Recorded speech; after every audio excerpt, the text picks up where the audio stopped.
నిలువద్దము నిన్ను ఎప్పుడైనా నువ్వు ఎవ్వరు అని అడిగేనా ఆ చిత్రమే గమనిస్తున్నా కొత్తగా.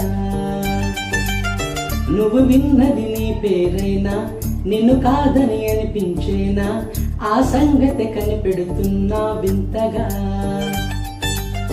నీ కన్నుల మెరిసే రూపం నాదేనా అనుకుంటున్నా నీ తేనెల పెదవులు పలికే తీయదనం నా పేరేనా అది నువ్వే అని నువ్వే చెబుతూ ఉన్నా.